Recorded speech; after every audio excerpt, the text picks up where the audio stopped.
Bonjour YouTube, bienvenue à toi dans ce Coffee Talk qui va commencer assez vite. On va parler de plein de choses. La refonte, comment Peggy repense sa classification actuellement. Et on va le faire en l'alignant avec des travaux de recherche. Et je pense bien sûr aux travaux que j'avais déjà présentés de mode bon enfant, mais qui sont pour moi les travaux sur le sujet, notamment des lootbox les plus qui résument le plus la situation, ma conférence sur l'IA et Grok, sur ce que j'ai vécu notamment sur le terrain. Euh, alors, il y a des trigger warnings à mettre. Et je tiens à ce que, Jamie, les trigger warnings, quand tu l'écris dans le chat, ne mets pas TW. Parce que c'est aussi The Witcher. Et dans ce chat, je voudrais qu'on ne confonde pas les deux. Euh, tu comprends. Ça, je viens d'y penser, mais je me suis dit, on va éviter de confondre The Witcher et Trigger Warning. Il y en aura, hein, parce que ce qui se passe sur Grok, c'est extrêmement grave. Voilà, on va parler de plein de choses. Et à la fin, bah, c'est le jeu que vous avez décidé, même si je sais qu'ici, j'ai une modératrice qui n'a pas décidé ce jeu. Une modératrice qui n'a absolument pas décidé ce jeu, malheureusement. Mais j'ai fait en fonction des votes. Et bah, un jour, il y aura peut-être Monkey Island. Ça, c'est vrai. T'as voté pour tout le reste. Mais et cette fois, j'ai même pas eu à mettre mon vote. Parfois, quand je vois qu'il y a une égalité, je vote. Euh, mon vote pour moi fait pencher la balance, mais je fais pas plus. Et là, bon. Euh, alors, j'ai fait n'importe quoi au niveau des repères. Bon, c'est pas grave. Alors, alors, que j'aille chercher mon document, parce que oui, j'ai besoin de mon texte, hein, j'ai besoin de mon texte. On va commencer donc par l'articulation et le travail que j'ai pu fournir qui réfléchit à l'articulation entre Grok et X. Donc, je préviens tout de suite, ça n'est pas analytique, ça n'est pas un document analytique. Trigger warning, il y a de la désinformation, il y a même malheureusement, on va parler de choses de pédocriminalité, etc. C'est extrêmement grave. Ça n'est pas analytique, ce sont vraiment des données de terrain, des choses que j'ai observées, que j'ai eues sur mes carnets. Je les ai mis en récit, bien sûr. L'idée ici, c'est de montrer ce que j'ai pu observer moi sur ce terrain d'études que j'utilise dans mes recherches. Mais ça n'est pas analytique. Ça, voilà. Est-ce que c'est bon pour tout le monde?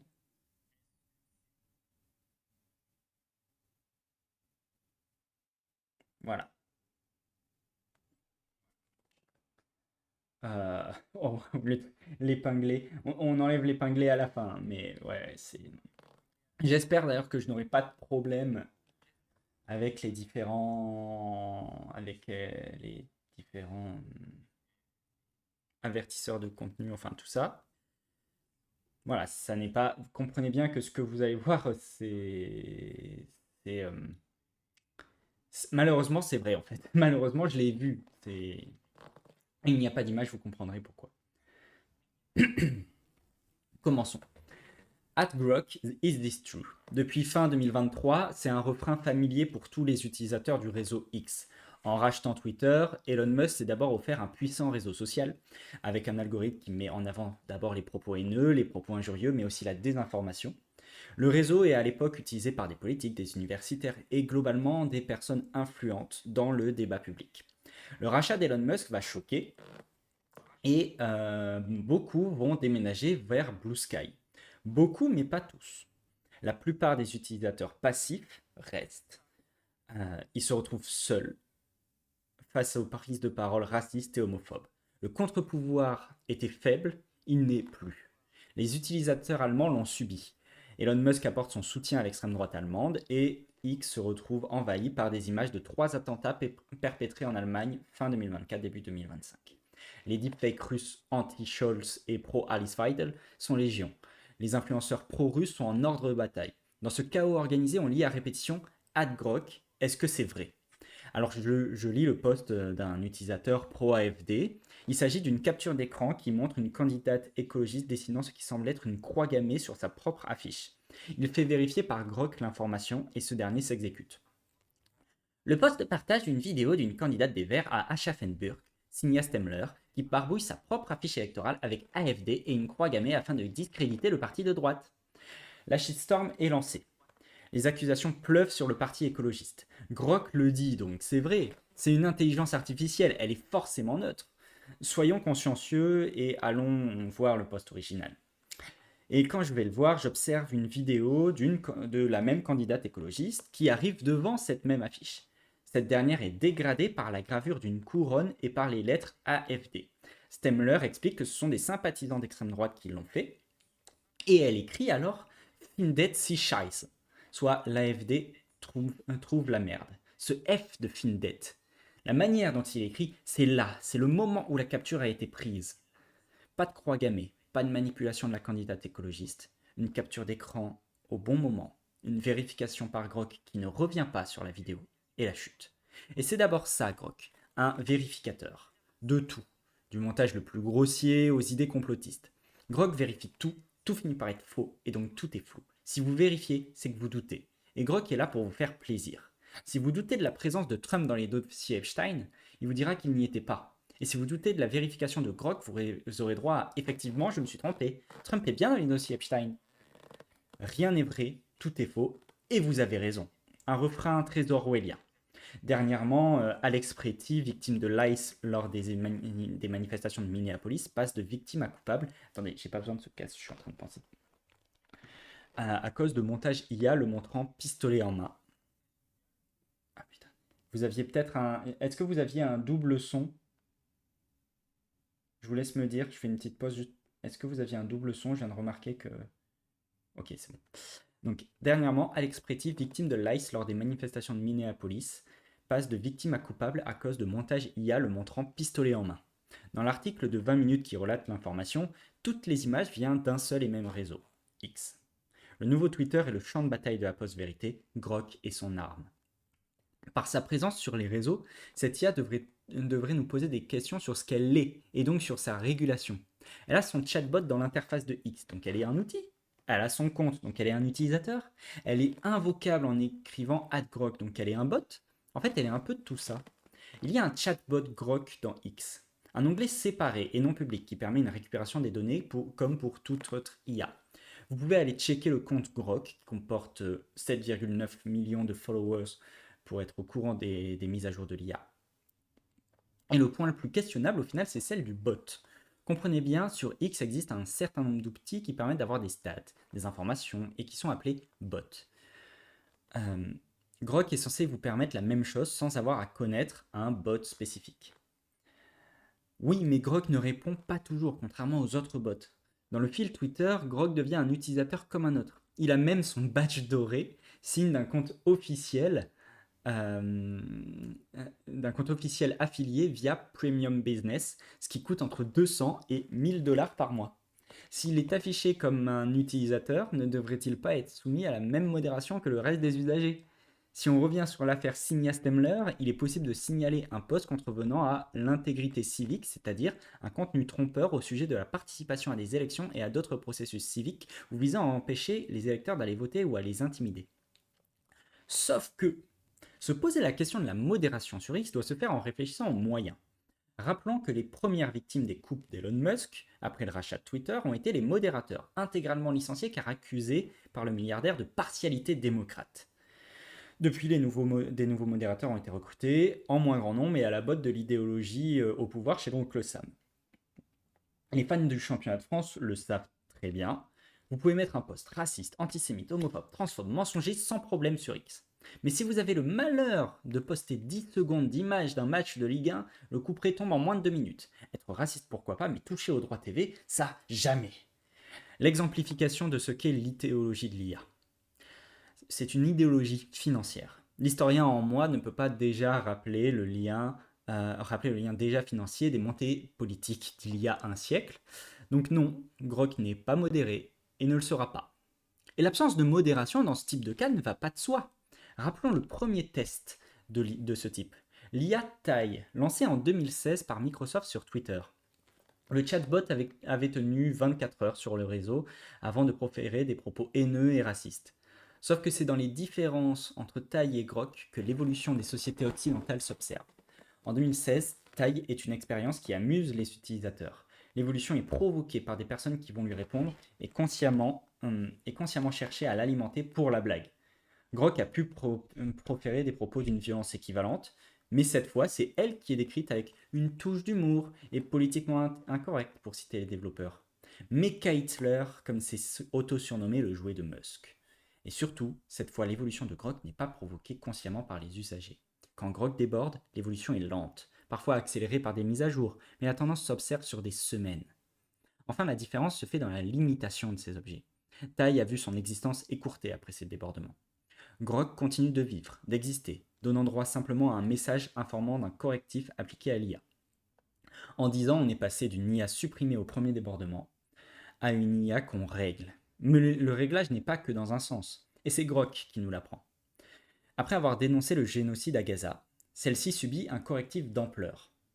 Un utilisateur lui demande si elle a été censurée. Et Grok confirme que, je cite, ses créateurs ont agi de manière hostile à l'intégrité des faits. Ce que l'on voit, c'est que la modération de Grok est possible, et même elle existe. Alors comment expliquer que les publications diffamantes autour de différentes élections existent? Et comment expliquer ce qui va suivre? Comment expliquer ce que j'ai pu voir sur mon terrain?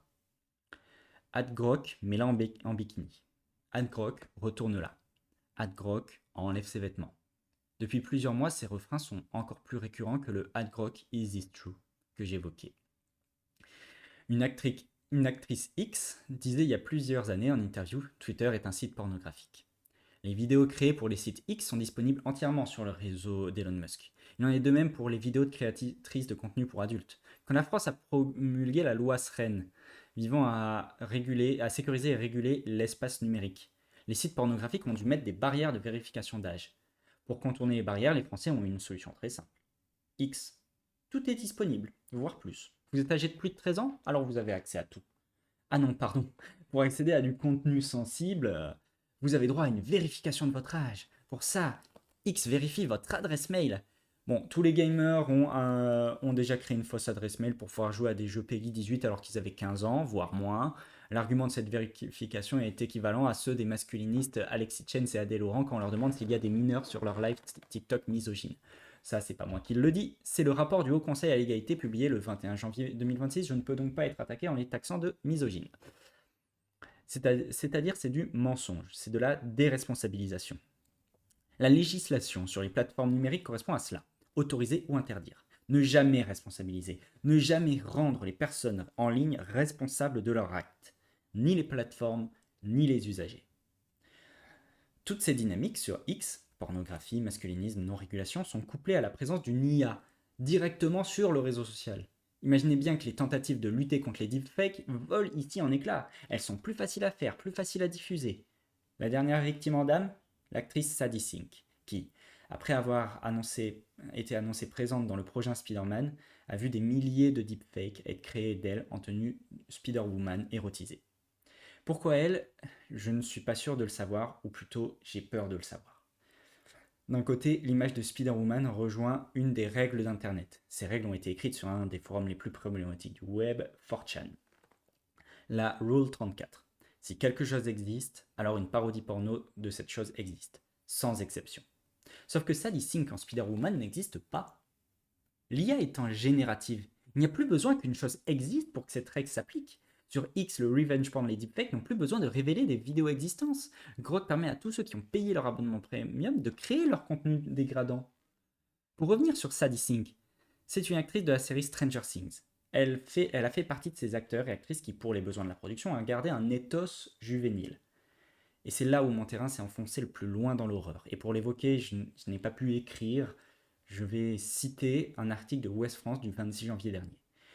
La Commission européenne a annoncé ce lundi 26 janvier 2026 ouvrir une enquête visant le réseau social d'Elon Musk en raison de fausses images dénudées de mineurs et de femmes générées par Grok.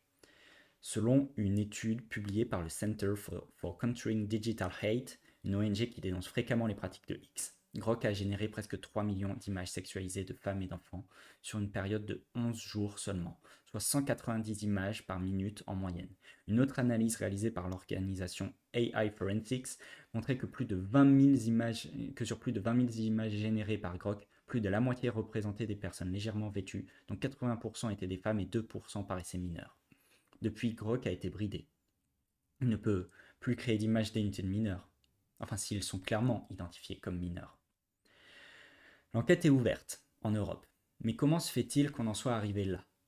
En parallèle, je joue à un jeu que vous connaissez nommé Cyberpunk 2077. Une dystopie où l'IA est partout et permet de montrer les images les plus horribles aux personnes qui le souhaitent et de contrôler les dispositifs démocratiques à la faveur de méga corporations. Je l'avoue, parfois j'ai peur que ce jeu soit moins pire. C'est une connaissance, voire un ami qui l'a écrit. Et j'ai peur qu'il ait vu juste. L'IA, bien sûr, n'est pas résumable qu'à ça, mais j'espère simplement que j'ai pu vous inviter à une réflexion éthique et morale autour de ce nouvel outil. Voilà, c'est fini. Si vous avez des questions, si vous voulez qu'on discute des choses, bah voilà, il n'y a aucun problème. J'espère que ça vous a pas trop. Enfin, voilà. Moi, je sais que normalement, c'est moins horrible Normalement, c'est moins horrible à entendre qu'à écrire, de ce que j'ai compris. Mais oui, oui, moi, c'est toujours. Ouais, oui, ça fait froid dans le dos. Je suis d'accord. Et, et malheureusement, en fait, c'est ce qui se passe. Je ne sais pas te dire autrement que c'est ce qui se passe. C'est pour ça, à un moment donné, que j'ai fait une pause aussi. Je ne sais pas si vous vous souvenez, fin février, bah, on s'est vu à ce moment-là. C'est aussi pour ça que j'ai fait une pause. C'est parce que j'étais en train d'écrire ça et qu'effectivement, à ce moment-là, j'ai joué en même temps à Cyberpunk et il a fallu que je dise stop. Euh, Voilà. Si vous avez des questions, si vous avez quoi que ce soit, faut pas hésiter. C'est le moment. Sinon, on passe à la suite.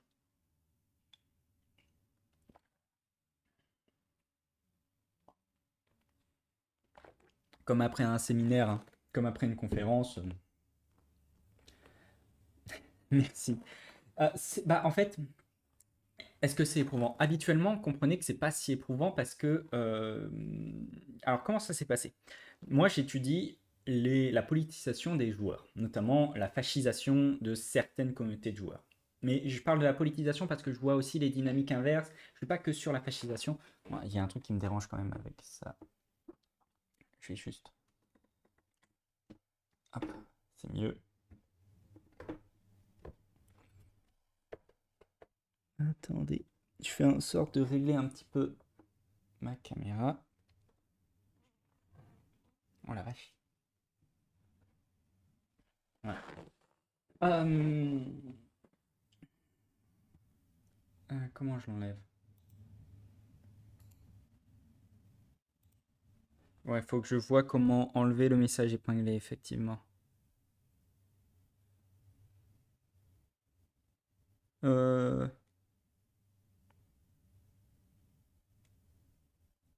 je vois pas comment l'enlever.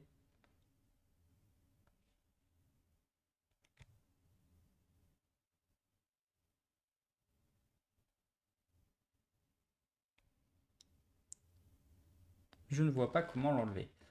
Ah oui, retirer ce message épinglé. Voilà.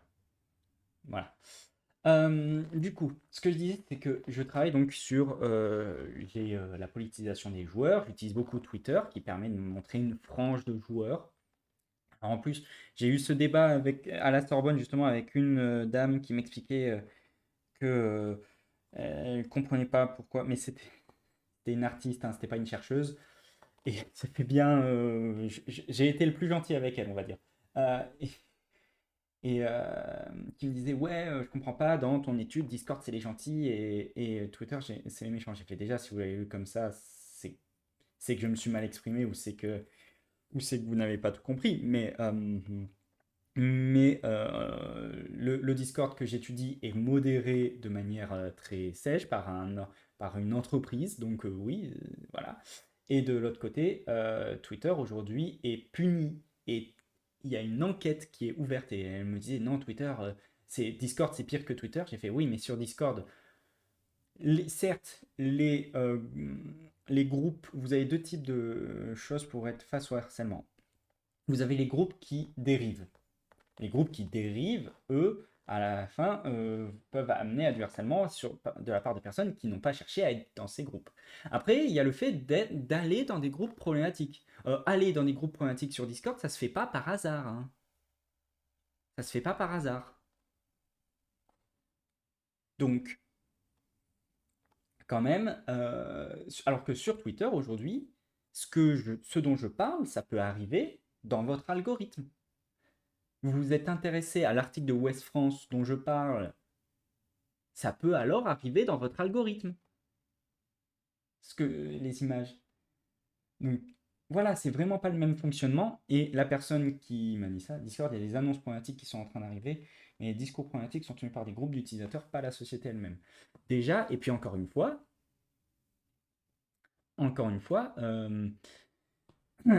il y a les cas des groupes qui dérivent et il y a les cas de aller dans un groupe problématique, mais aller dans. Enfin, vraiment, c'est une différence qui est fondamentale. Le danger de Twitter est directement un danger démocratique. Twitter amène directement de la désinformation dans le compte des utilisateurs sans que ces utilisateurs n'aient cherché ça. Il n'y a pas besoin de le chercher. Il suffit que ce soit la trend ou un message, par exemple en Allemagne, il y avait juste besoin de se situer en Allemagne pour recevoir toutes ces images de désinformation. Le fait de se situer en Allemagne faisait que l'algorithme se disait, bah ça va l'intéresser. C'est la différence fondamentale entre les deux. C'est quand même qu'il y a un truc où on amène la désinformation aux gens. On amène le harcèlement aux gens. C'est quand même complètement différent comme dynamique. Et aujourd'hui, et le fait que Twitter propose une IA pas modérée est hyper problématique. Bah oui. Enfin, alors, c'est là où je dis attention. Elle l'est en réalité. Elle l'est de manière extrêmement sélective. Elle l'est quand Grok avait des propos pro-Palestine, elle a été modérée. En réalité, elle l'est. Mais elle l'est, sauf que c'est là où penser qu'une IA est neutre, c'est faux. Dès son code, elle n'est pas neutre. Dès son code, euh, elle est orientée culturellement. Ça s'est vu avec le pétage de câble de Grok quand ils avaient enlevé les gatekeepers sur l'antisémitisme. Oui, voilà, totalement. Totalement. Directement. Et d'ailleurs, ça rejoint l'idéologie d'Elon Musk. Et, et c'est pas étonnant, en fait. C'est pas étonnant. Et puis, si vous avez une IA complotiste, comme les Grok, l'antisémitisme va automatiquement se développer parce que en se nourrissant des propos des utilisateurs, vu que une des dynamiques de l'antisémitisme, c'est le complotisme, bah, automatiquement, une IA va devenir antisémite si elle est déjà complotiste. Et pour revenir du coup sur la question du terrain éprouvant, bah en fait de base mon terrain n'est pas si éprouvant. C'est fatigant, parfois moi il y a des même des fans de The Witcher hein, qui peuvent être fatigants, mais globalement ça va, je m'amuse quoi, je m'amuse bien. Là, j'ai fait pendant plusieurs semaines, pendant un gros mois et demi, mon terrain je l'ai tourné autour vraiment de l'IA, de Grok, et j'ai dû faire des recherches que je ne pensais jamais faire. Euh, Et oui, là, ça a été éprouvant. Et ça, ce n'est pas un terrain que je mènerai pendant des années, parce que c'est pas possible. En plus, je jouais sincèrement à Cyberpunk 2077 en même temps. J'ai dû faire une pause de Cyberpunk. Je le reprendrai après Crimson Desert. Quand j'ai fini Crimson Desert, je le reprends. D'ailleurs, c'est quoi ta méthode d'enquête pour un truc hors d'un groupe précis comme ça? Moi, j'essaye de Alors, j'utilise beaucoup Zotero. En fait, sur Zotero, je compile mes données parce que sur Zotero, vous pouvez mettre les tweets comme message de forum. Euh, je Et là, ce que je vais commencer à faire, c'est une cartographie de manière à repérer les liens les plus récurrents, afin de réellement identifier de manière sûre les comptes Twitter les plus influents, les plus importants dans ces numériques. J'en ai déjà identifié quelques-uns qui reviennent régulièrement. En France notamment, il y en a un dont on a régulièrement parlé sur cette chaîne qui revient vraiment très souvent. Et voilà, l'idée, je ne fais pas de statistiques. Voilà, le P. Je ne fais pas de statistiques. Je suis dans une analyse très discursive, j'analyse les discours et je trie, je mets des marqueurs sur Zotero et j'utilise en fait beaucoup Zotero de manière à classifier par les marqueurs. De quoi ça parle? Quels sont les sujets qui reviennent? Il n'y a pas de statistiques. Après, l'entrée, et parfois j'entre en discussion, j'essaie de faire l'observation participante, mais c'est assez compliqué sur Twitter. C'est beaucoup plus simple sur Discord. Et voilà, après, c'est vraiment, j'ai une observation très discursive. Regarder les tendances, qu'est-ce qui est en tendance actuellement, essayer de voir quelles sont les tendances qui ne me sont pas montrées en testant des hashtags aussi. SaddySync, il y a un moment donné, j'ai testé le hashtag SaddySync. Euh, non, le participatif, c'est compliqué justement parce que c'est pas d'entre-soi. Parce que c'est trop vague. Et puis c'est compliqué parce qu'il faut quand même, il faut se protéger un minimum. Si vous êtes anthropologue, vous n'avez pas à vous faire harceler, vous n'avez pas à vous faire attaquer. Or, sur Twitter, vous pouvez vous faire attaquer très facilement si dès le moment où vos questions semblent bizarres. Être aussi l'honnêteté qu'on demande sur le terrain devient impossible sur Twitter. Ça devient impossible. Je ne peux pas sur Twitter, face à certains groupes, je peux dire que je suis chercheur sur le jeu vidéo. Je ne peux surtout pas dire ce à quoi je m'intéresse, quelles sont mes questions.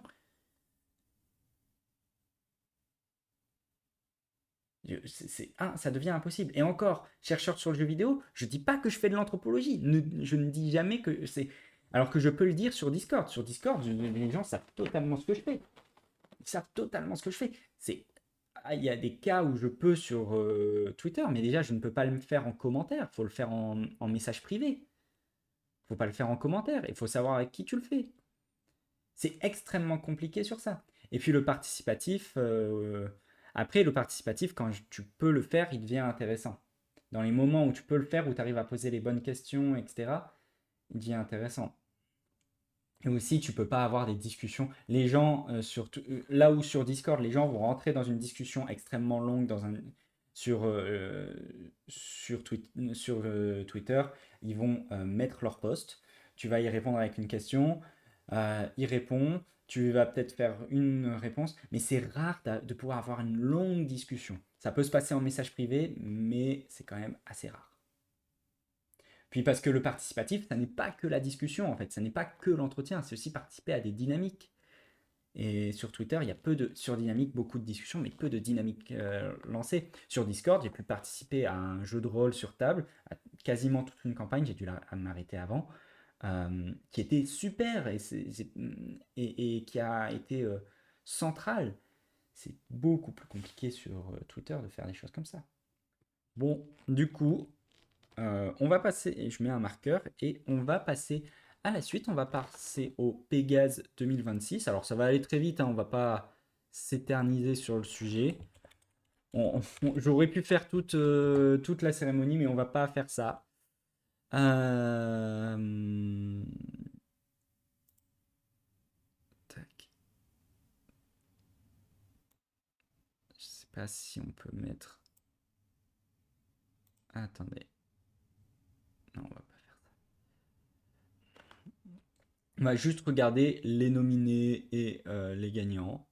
Euh, Mode studio. Mode studio, on va passer comme ça.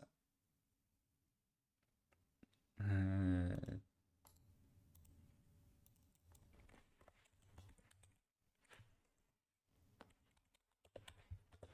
2026. Bien sûr, qu'est-ce que les Pégases? bien sûr, qu'est-ce que les Pégases? Alors, hop, normalement, voilà. Qu'est-ce que les Pégases? Les Pégases...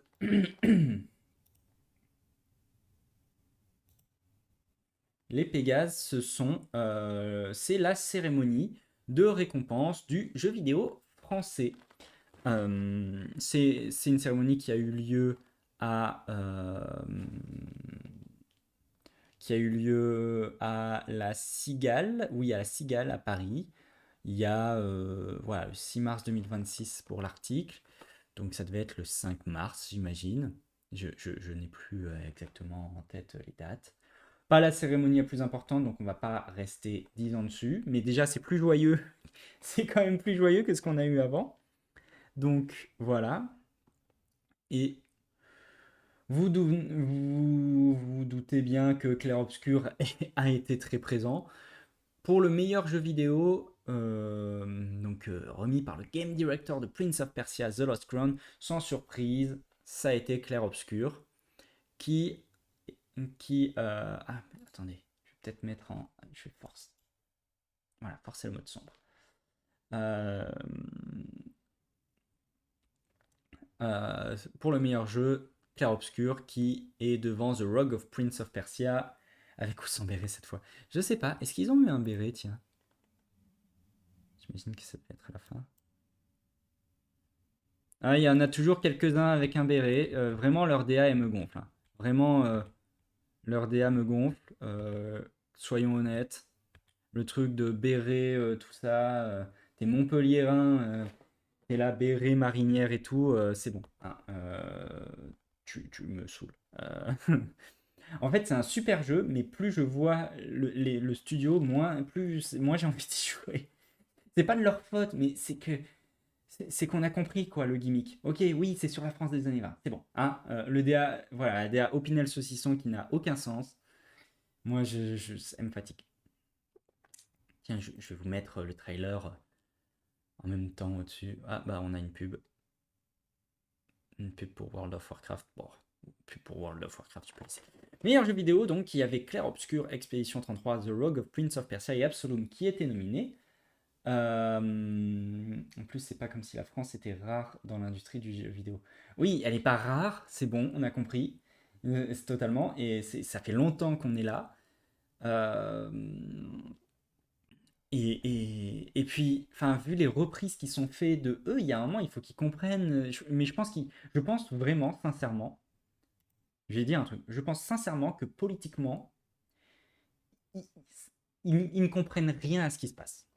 Je pense pas qu'ils soient. Moi, le truc de ils sont racistes et tout, tous les échanges, toutes les discussions, tous les retours que je peux avoir de eux euh, me montrent qu'ils le sont pas, en fait. Je connais beaucoup de gens, des gens bien placés qui ont pu discuter avec eux, qui ont pu avoir. Et en fait, juste, ils perçoivent pas l'influence qu'ils ont. Et c'est là où ils m'énervent, c'est qu'ils sont bêtes. C'est des grands créateurs, mais par moment, t'as envie de faire, mais putain, réveillez-vous, quoi. Ils voient pas, ils comprennent pas tout. Pardon, mais c'est méchant, mais moi, il me fatigue parfois. Enfin bon, je suis désolé, mais c'est vrai. Je viens de voir que, hop, on va faire un truc. Transformer, éditer la transformation en haut.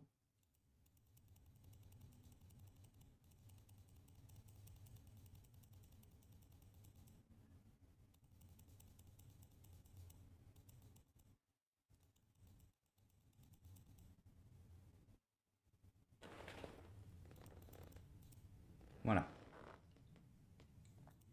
Alors, genre, il y a un truc, c'est quand Psyodélique a commencé à reprendre le nom des méchants qui sont les névrons dans le jeu, mais à quel. Enfin, eux, ils ont fait.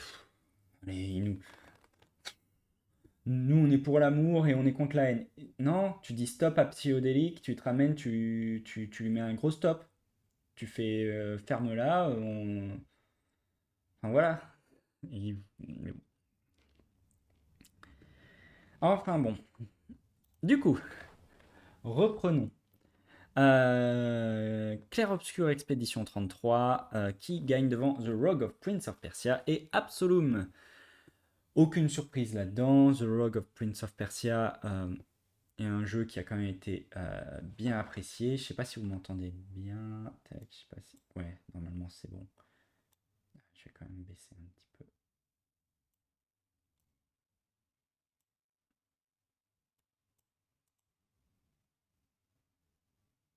Attendez. C'est quoi? Ah oui, mais ça c'est le micro. Ah, je suis con. J'étais con, j'étais con. Je regardais pas le bon truc. Donc The Rogue of Prince of Persia, absolu. Loom, très bon jeu, il n'y a pas de problème, mais vous pouvez s'y attendre, c'est derrière Clair Obscur. Ensuite, meilleur jeu indé, c'est intéressant. Clair Obscur n'apparaît pas dans la catégorie jeu indé. Et je pense que c'est une très bonne chose que là, les Pégases ont été beaucoup plus clairs. Dans le sens où il y a vraiment une question de studio pas soutenu par un autre studio, qui ne reçoit pas des fonds d'un autre studio. Et donc, Absolum qui l'emporte devant Rematch, Wednesday et Solcesto. Très bien, c'est logique. Enfin, moi, je trouve ça beaucoup plus logique. Parce que voilà, là, ils le mettent bien. Regardez, Kepler, oui, Kepler Interactive est censé être un éditeur de jeux indés. Ah bah, dans les plusieurs personnes qui contestaient les tickets de jeux indés, t'en avais un ici. Hein. J'étais dans les plusieurs personnes. Moi, j'étais déjà très dubitatif. En plus, ça laisse de la place aux autres, oui, totalement. Et, mais si vous me demandez, déjà, on arrête les catégories jeux indés. On parle en termes de budget.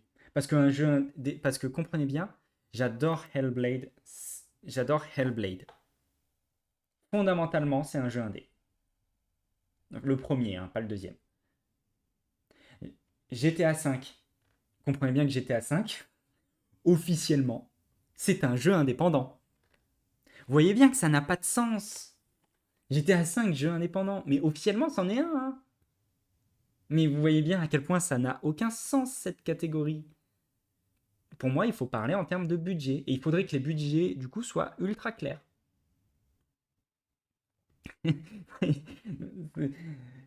C'est compétition jeu indé, vous allez avoir Blueprints face à GTA V. Bah non. Non, en fait, non. Ça se passe pas comme ça. Meilleur jeu vidéo mobile, Les Murmures du Soleil qui gagnent devant SpongeBob Patty Pursuit et Molang Match Munch. Bon, je vais être très honnête, j'en connais aucun. Meilleur premier jeu vidéo décerné par Thomas Joly. Alors, mais faire un truc de budget, n'est-ce pas de pousser certaines boîtes à forcer leurs équipes à travailler sans thune? Pas sûr. Parce que là, il faudrait réfléchir quel est. Je suis pas sûr que ça ait que en la création vidéoludique se réfléchisse par rapport au Game Awards. La sortie d'un jeu, oui. Au moment du le lancement, les dates, à ce moment-là, ils se disent tiens, mais je suis pas sûr que la création dès le début se pense par rapport au Game Awards. Je pense pas. De toute façon, il y a des limites aussi, mais il faut réfléchir à une autre classification que jeu indé, AA, AAA. Euh, mais faudrait, pour répondre à ta question, qui est une bonne question, Jamie, c'est une très bonne question, mais il faudrait réfléchir quel est l'impact des concours, entre guillemets, de jeux vidéo dans des cérémonies de récompense dans l'industrie. Et là, j'ai un gros doute sur le fait que ça ait tant d'importance que ça. Mais c'est une très bonne question. C'est une très bonne question. Et on voit et je dirais à l'inverse, on voit que Rockstar fait notamment sa promo sur le truc de ouais, c'est le plus gros, c'est le jeu à plus gros budget de l'histoire. Ça fait 2 jeux de suite où leur promo, c'est ça. Donc c'est une très bonne question, mais j'ai un doute. Moi, je pense pas. Je pense que ça n'aurait aucun impact. Après, faut voir. Ah oui, j'avais pas vu la fissure. Oh waouh. J'ai une fissure sur la fenêtre qui est juste au-dessus de moi. Ma copine m'en avait parlé, j'avais pas vu.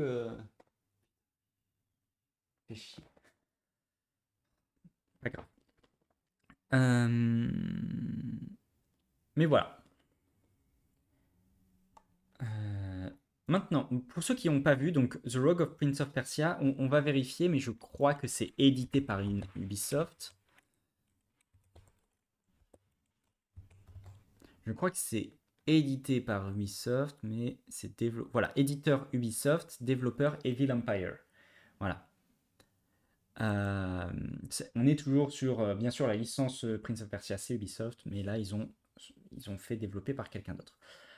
Et c'était d'ailleurs, c'est donc Thomas Joly qui est la personne qui a designé et créé la cérémonie d'ouverture des Jeux Olympiques. Euh, Très belle cérémonie d'ouverture, hein, et c'est lui qui décerne ce prix. Et premier jeu vidéo, donc ça veut dire quand même permettre à un studio de faire en premier jeu vidéo un jeu Prince of Persia de la part d'Ubisoft. Moi, je veux bien qu'on les critique, mais je tiens à souligner que c'est une preuve de confiance qui est. Alors, c'est peut-être des anciens d'Ubisoft, ça c'est ce qu'il faudrait regarder, mais bah, c'est un beau geste quand même. Et voilà, qui est récompensé meilleur premier jeu vidéo. Donc, on est. Voilà, bravo pour le travail effectué. Je ne connais pas Drop Doshi et Karimara Beneath the Forlorn Limbs, mais bon.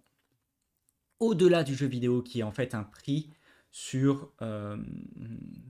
alors, au-delà du jeu vidéo, c'est un prix sur, sur l'impact. C'est Games for Impact, sur les sujets évoqués. Et là, c'est Gaëtan Bruel, président du CNC. Eh, on a discuté, toi et moi. Pardon. Qui le font. Et c'est Wednesday, qui est un jeu Arte. C'est Arte qui a créé Wednesday, jeu sur la dépression, je crois. Non, non, jeu sur l'inceste et la pédocriminalité, en gros. Euh, donc, qui le remporte? Bravo à Wednesday, c'est un très très beau. C'est ce qu'ils ont fait, c'est assez fou d'ailleurs, je trouve. Et voilà. Devant A Better World et Fireside Feelings. Ensuite, expérience visuelle. Alors, je vous mets le trailer d'Absolu. Bon, des pubs pour World of Warcraft, on en a plein. Euh, The Rogue of Prince of Persia, vous remarquez que. Alors, Cédric Babouche. C'est Cédric Babouche qui remet le prix. Et je peux pas faire de blague. Euh, Vous remarquez que c'est le même trio que pour le meilleur jeu vidéo, hein. Absolum, The Rogue Prince of Persia et Clair Obscur. Et donc, on a, même si vous allez voir l'expérience visuelle d'Absolum, c'est effectivement très beau, ça fait penser un petit peu à The Rogue Prince of Persia, mais c'est Clair Obscur qui finit par l'emporter. Si vous vous souvenez bien des designs, enfin ça se comprend plus que totalement. C'est absolument magnifique. Clair Obscur, c'est mérité. Voilà. Euh, Ensuite, et on conserve. C'est là où on voit que quand même que le jeu vidéo reste un, c'est un média extrêmement technique, parce que quand on mêle le visuel et l'univers sonore, là on n'a pas parlé de gameplay, on n'a pas parlé d'écriture, on garde le trio clair-obscur, The Rogue Prince of Persia, Absolum. Absolum, il est dans ma wishlist depuis sa sortie, je vais bientôt craquer, je crois. Absolum, je l'avais pas mis dans ce... Est-ce que Absolum, je l'avais mis dans le sondage? Est-ce que quelqu'un peut vérifier si Absolum, je l'avais mis dans le sondage? Parce que ça aurait pu être ça, hein, auquel on joue. Et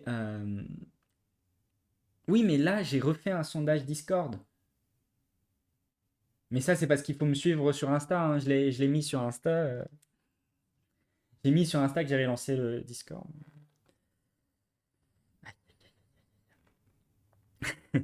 Non, mais je crois que dans le nouveau sondage, à moins qu'il l'ait retiré du... Ils l'ont peut-être retiré du Game Pass et donc je l'ai pas mis... Non, il y est plus, donc ils ont dû le retirer du Game Pass. Parce que je sais qu'au début, il y était. Hop, hop. Euh, Mais donc, on garde le trio clair-obscur, The Rogue of Prince of Persia, Absolum. Et comment... Ouais, non, je vois que je l'ai pas mis. Et comment ne pas, dans l'univers sonore, le remettre à clair-obscur? Bon, bah oui, bien sûr, clair-obscur qui l'emporte, quoi. Les musiques sont absolument exceptionnelles. C'est peut-être le plus gros point fort du jeu. In my mind, même si le gameplay a l'air ouf, que les designs sont fous, etc., l'univers sonore, la musique, c'est vraiment ce qui fait passer le jeu à un autre niveau, clairement, selon moi. L'excellence narrative, on reste sur Clair-Obscur, Expédition 33, et c'est Salomé Strapazon, directrice artistique d'Ubisoft de Bordeaux, qui a remis le prix. Devant Wednesday, l'Amerzone, Le Testament de l'Empereur et Crown Gambit. Wednesday peut-être aurait pu l'emporter, mais bon. Meilleur game design remis par Sébastien Bernard, c'est Absolum devant Solcesto et Drop de Chi.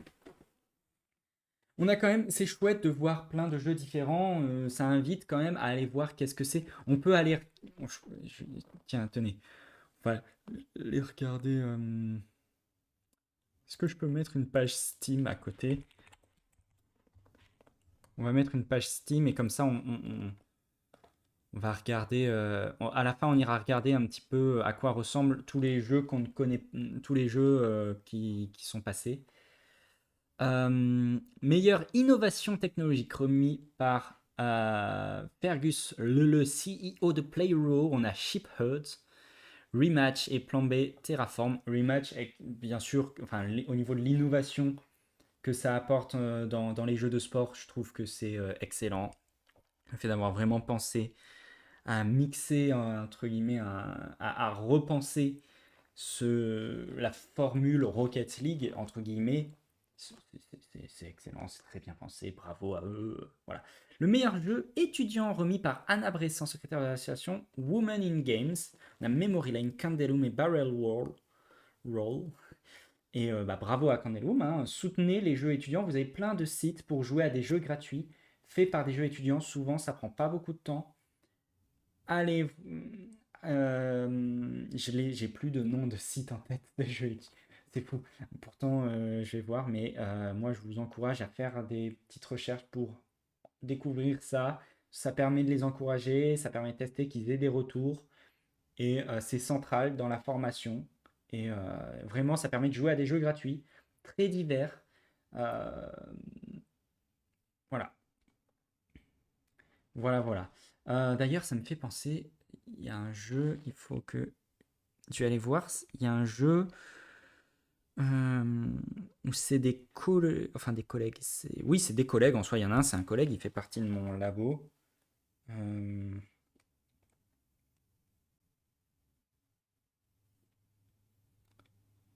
Tac, tac, tac. Euh, Ah merde. Comment il s'appelle? Je crois que c'est ça.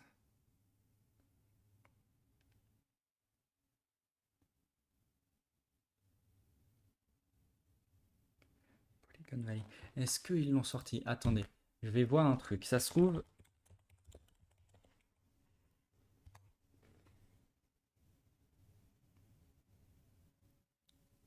euh, Attendez. Je n'ai plus le nom de ce jeu. Polygon Valley.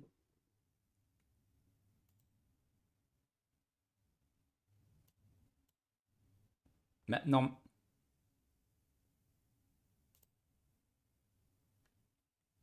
Putain. Alors, Polygon Valley, normalement, a sorti un jeu. Je n'ai juste plus le nom.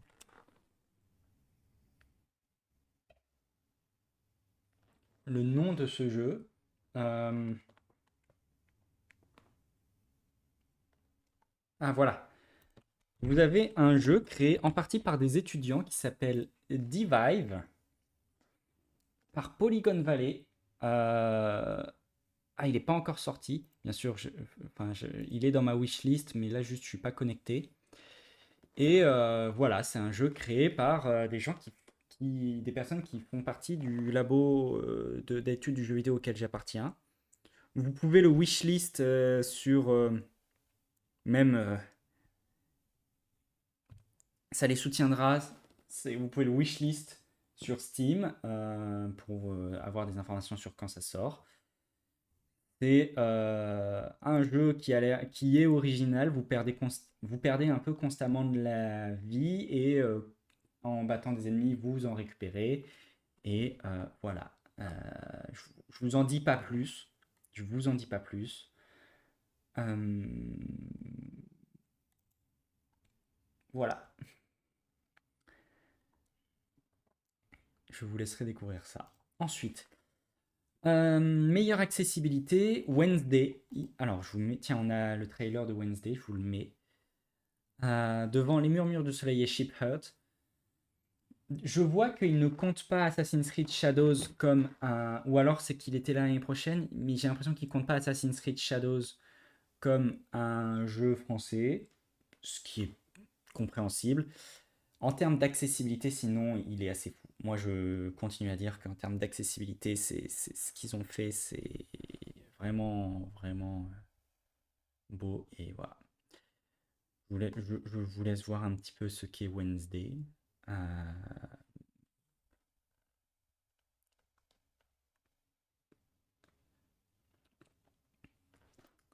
un jeu très narratif.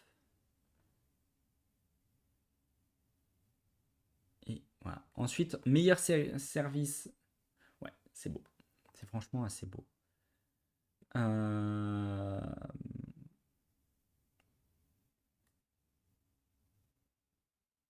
Et meilleur service d'exploitation, donc. Meilleur service d'exploitation. Qu'est-ce qu'ils entendent par ça? On a Assassin's Creed Mirage Valley of Memory, Microsoft Flight Simulator 2024 et Ravenswatch. C'est Ravenswatch qui gagne. Alors, il y a un truc assez classique. C'est quand même. C'est pas toujours les plus gros jeux qui gagnent dans les Pégases. Souvent, ils aiment bien être un petit peu arty. C'est vraiment le côté français, ça, hein. C'est comme les Césars, hein. Ensuite, meilleur jeu vidéo étranger, on a Kingdom Come Deliverance 2, Dispatch et Hades 2 de nominés. Et c'est Hades 2 qui gagne. C'est là où je vous dis que notre manière d'analyser la réception, elle est pertinente pour les Game Awards, qui sont beaucoup plus un concours de popularité, qui sont beaucoup plus autour de la réception du public. Les Pégases, pas du tout, hein. C'est un jury, c'est vraiment, il y a un côté, c'est les Césars. Si les, si les Oscars du jeu vidéo sont les Game Awards, les Pégases sont les Césars. Dans le sens où c'est c'est des jeux où, ouais, c'est jugé par un jury, quoi, hein. Et c'est Hades 2 qui gagne. On va reparler d'Hades aujourd'hui, mais bon, moi j'aurais mis Kingdom Come Deliverance 2 quand même, hein. Meilleur jeu vidéo indépendant étranger. Alors, comment tu mets en meilleur jeu vidéo étranger Hades 2 et par contre, Hollow Knight Silksong gagne en meilleur jeu vidéo indépendant étranger? Ça n'a aucun sens. Ça n'a aucun sens. Quelqu'un félicite Kingdom Come Deliverance 2, s'il vous plaît. Mais je veux dire, si Hades 2 est un jeu vidéo indépendant, alors il faut qu'il soit récompensé au 2. Oui, oui, je pense qu'il y a un truc comme ça. Et pour moi, enfin, pour moi, c'est qu'il fallait récompenser les deux, sauf que du coup, il y a des choses qui n'ont pas de sens. Bon, meilleur jeu vidéo mobile euh,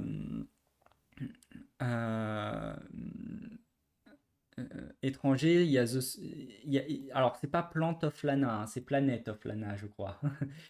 Et bon, c'est The Storyteller qui gagne. On a eu quelques trailers, After the Wayne, trailer d'anniversaire des 30 ans de Rayman, trailer d'anniversaire des 15 ans du studio Amplitude, le Hall of Fame, le Hall of Fame, un musée numérique dans Minecraft dédié aux femmes, Painted Kingdom, le trailer de l'extension Midnight de World of Warcraft, le trailer de Million Victories, Pila, Tokens, Syntopia, Tides of Tomorrow et Wonderful. Bon, voilà. Pour avoir du temps, on va pas faire ce que je disais d'aller voir tous les jeux, hein, comme ça on... Bon, c'est sympa les Pégases. C'est jamais le truc sur lequel je me base trop pour juger de la qualité d'un jeu. Ça, c'est très de l'entre-soi, c'est très... Bon, ça se regarde un peu de haut, hein, faut l'avouer. Mais c'est sympa.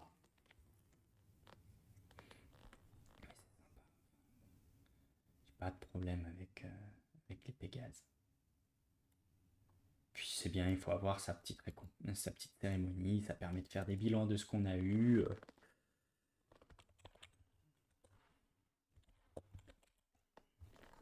Enfin bon. Bon, comme vous voyez, j'ai changé le titre.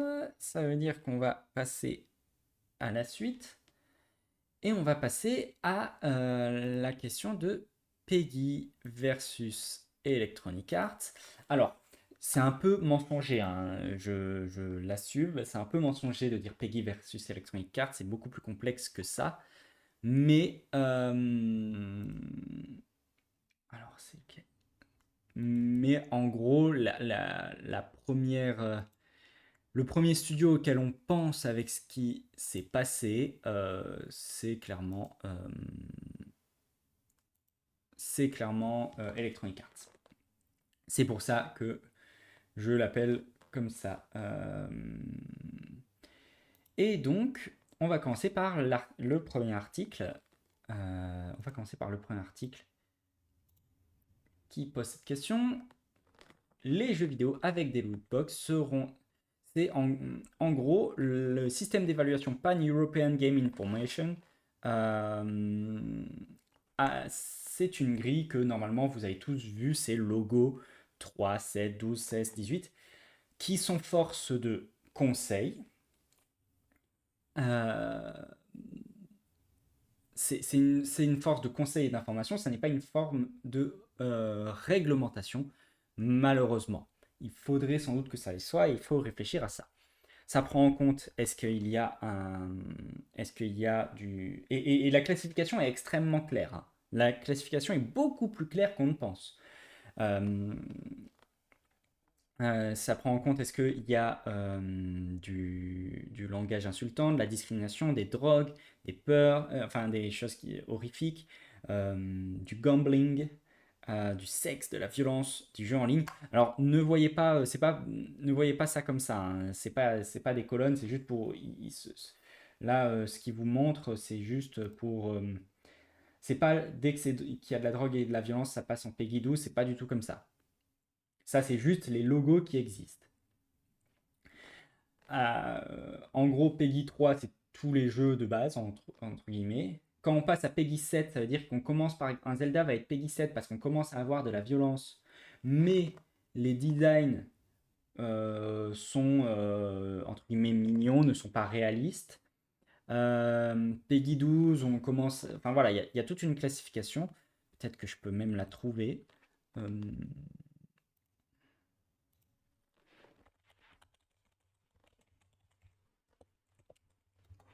je vais je vais vous la trouver. En gros, comme ça.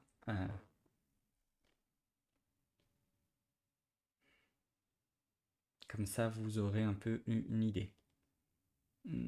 Alors, Peggy 3, Peggy 3, le jeu est considéré comme adapté à toutes les classes d'âge. Il ne comporte pas de sons ou d'images susceptibles d'effrayer ou de faire peur à de jeunes enfants. Les formes de violence très modérées dans un contexte comique ou enfantin sont toutefois acceptées, mais le langage grossier n'est pas autorisé. Peggy 7, le jeu est déconseillé au moins de 7 ans. Il contient des scènes ou sons potentiellement effrayants. La violence est très modérée, c'est-à-dire implicite, non détaillée ou non réaliste. Cette violence est acceptée. Le jeu est déconseillé au moins de 12 ans. Il peut montrer de la violence sous une forme plus graphique par rapport à des personnages imaginaires et ou une violence non graphique envers des personnages à figure humaine.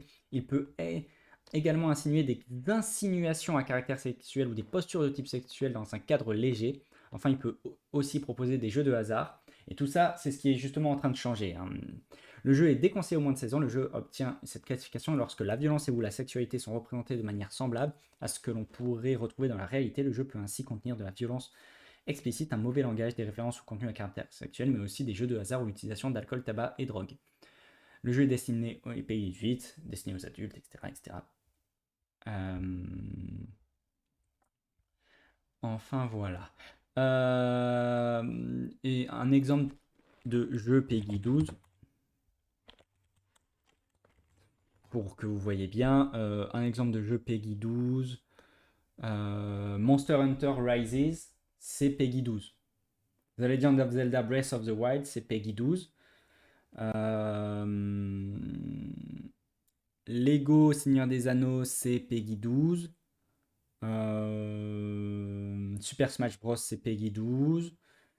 Et si vous voulez savoir pour les Peggy 7, qui sont peut-être les plus flous en fait. Super Mario Odyssey, c'est Peggy 7. La violence dite acceptée, c'est celle de Super Mario Odyssey.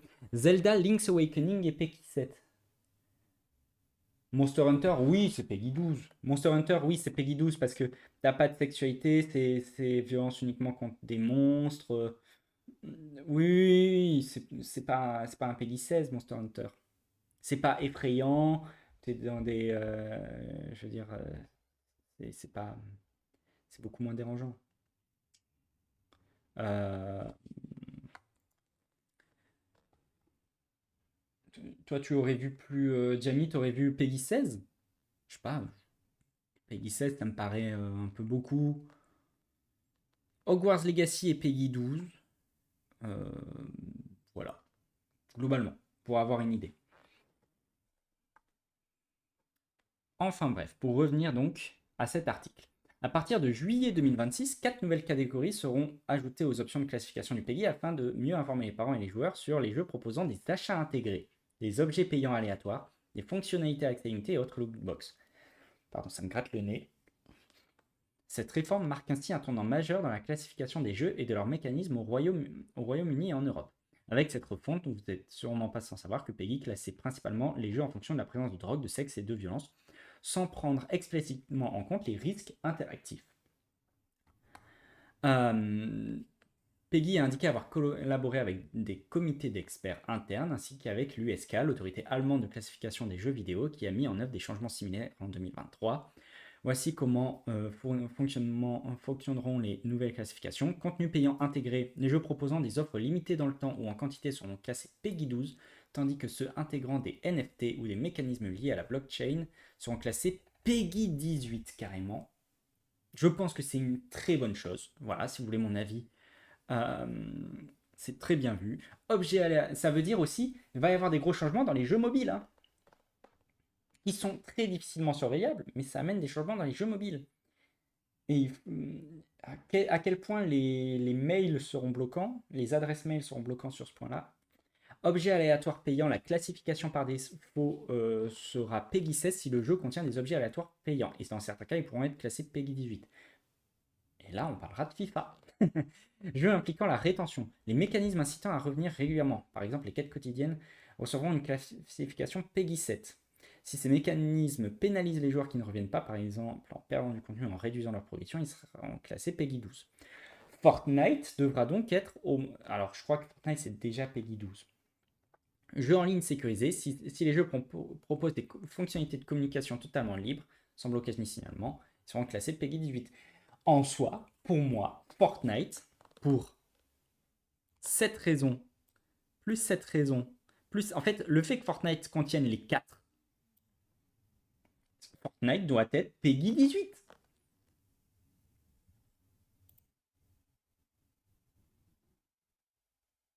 Fortnite doit être Peggy 18. La série IEFC est aujourd'hui Peggy 3, effectivement. Ils seront sans doute Peggy 16. Peggy et ses administrateurs ont aidé les parents à prendre des décisions éclairées grâce à des avertissements clairs a été un élément clé du processus de détermination. C'est très bien, c'est exactement dans ce sens que ça doit aller. tout comme l'existence d'autres mesures de protection telles que les outils de contrôle parental. Ces outils sont disponibles sur toutes les plateformes de jeux vidéo qui utilisent le système de classification PEGI, de quoi permettre aux parents de limiter ou de bloquer des fonctionnalités comme les dépenses in-game, les interactions en ligne et les temps de jeu. Certains éditeurs proposent également des fonctionnalités similaires dans le jeu, enrichissant la panoplie d'outils à leur disposition pour garantir une expérience de jeu saine et sûre. Qu'est-ce que ça veut dire? Ça veut dire que déjà, là, les parents, plus d'excuses. Les PEGI vous indiquent même ces éléments-là.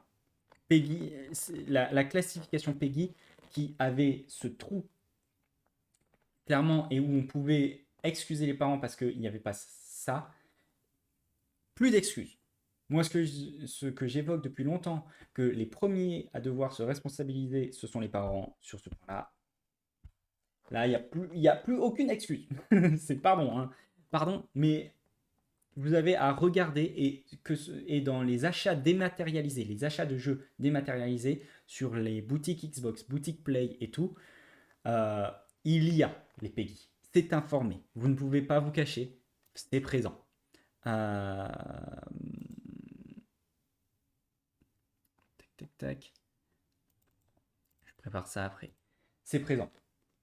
Hein, donc, clairement, il n'y a plus d'excuses.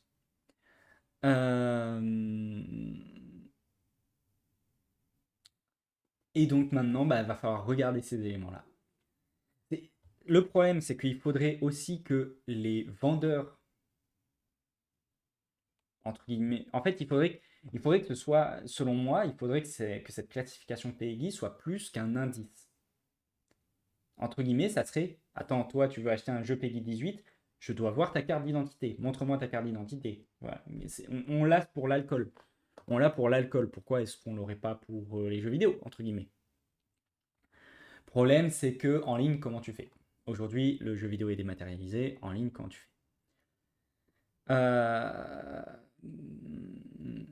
C'est l'adresse mail aujourd'hui qui est le marqueur. Et c'est là où les parents doivent être.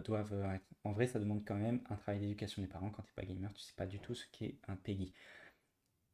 Pardon, oui, mais. Oui, mais les parents ont grandi quand même, au moins avec le cinéma.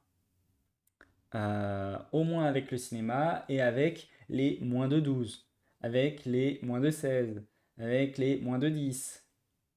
Voire, c'est pas pour rien que ça a été fait comme ça, la colorimétrie, le chiffre et tout, c'est quand même en assez gros sur la boîte, hein, t'es censé le voir, t'es censé faire attention. T'es un parent. Je reprends toujours l'exemple de mon père qui un jour m'a dit non, tu n'achètes pas ce jeu parce que j'avais 16 ans et c'était un jeu PEGI 18. Et j'ai fait OK, j'ai posé la boîte, j'ai pris un jeu PEGI 16 et j'ai découvert les Batman Arkham. Et il m'a dit OK. Et c'est pas un gamer. Enfin, c'est pas un gamer. Il joue, mais il connaît pas la classification PEGI. Juste, il a vu le gros 18. Il s'est dit tiens, peut-être qu'il y a un lien.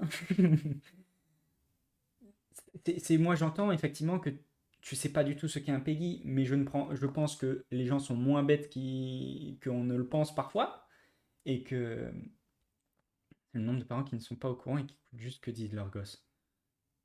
Ouais, il y a un moment, c'est s'intéresser aux choses. Il y a un moment, pour moi, c'est de la paresse intellectuelle, hein. Beaucoup de parents sont assez chiants, il faut bien l'admettre.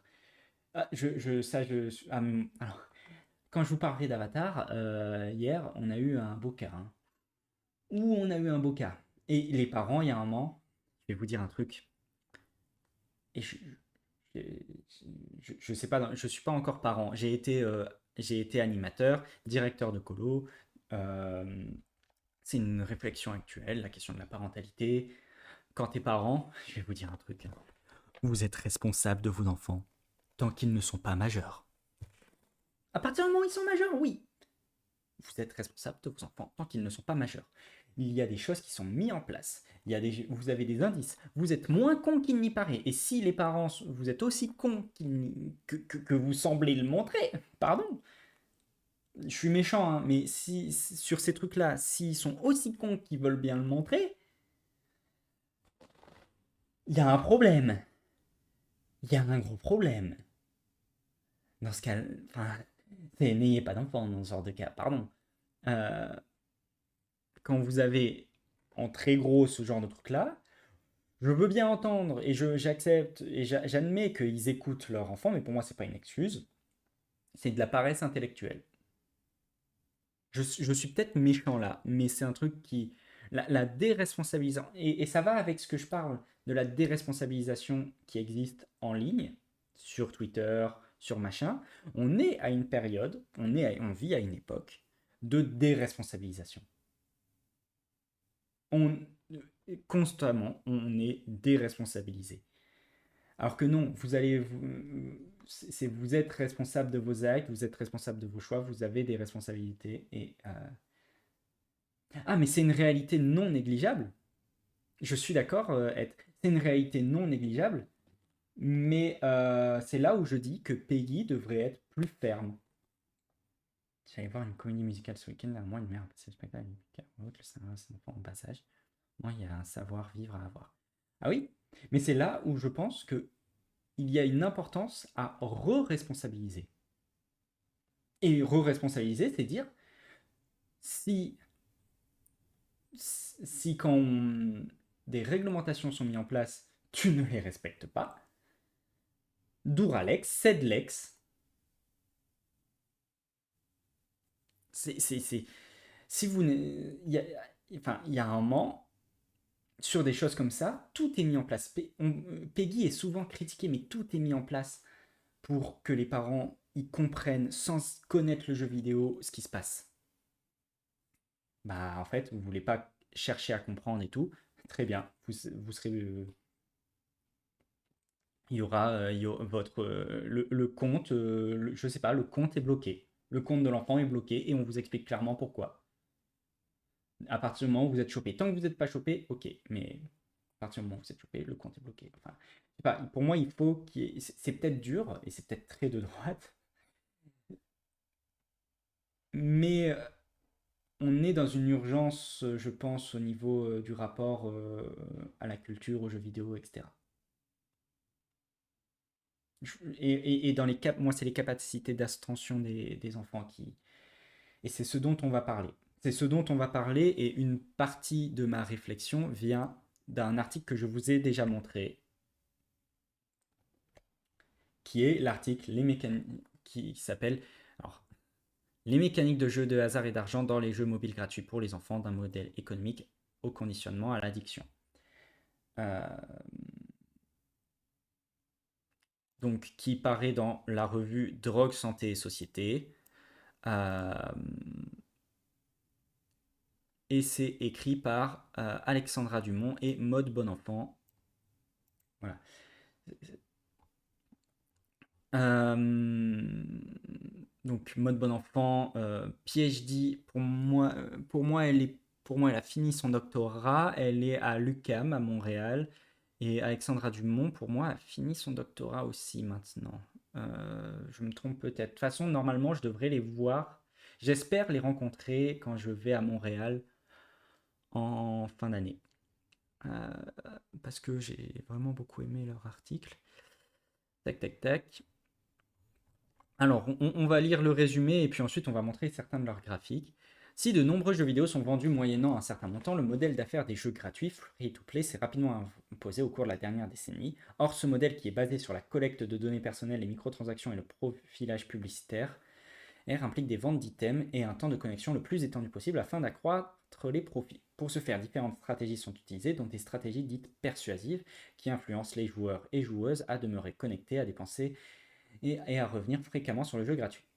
Parmi ces stratégies, les mécaniques de jeu de hasard et d'argent sont reconnues pour leur force persuasive et leur pouvoir addictif. Elles sont pourtant de plus en plus présentes au sein des jeux mobiles pour les adultes, mais également ceux pour les enfants.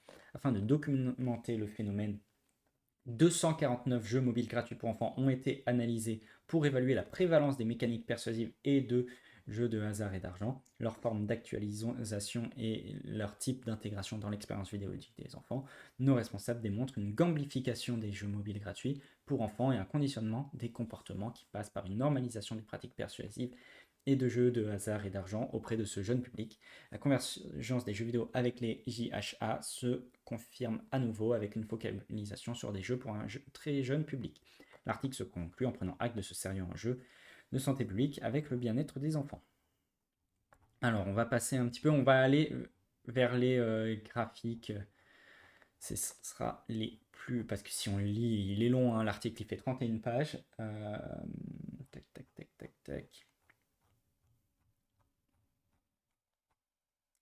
Donc, déjà les genres, il y a 249 jeux qui ont été retenus de différents genres, un seul jeu de cartes, alors que les jeux de cartes on pourrait y aller. Moi je parle notamment, je vais bientôt à l'UQAM, j'aurai peut-être une conférence, je ne sais pas si elle a été acceptée ou non, j'ai rien compris, j'ai reçu un mail me disant que ma conférence a été acceptée, mais j'en ai proposé deux pour deux colloques différents.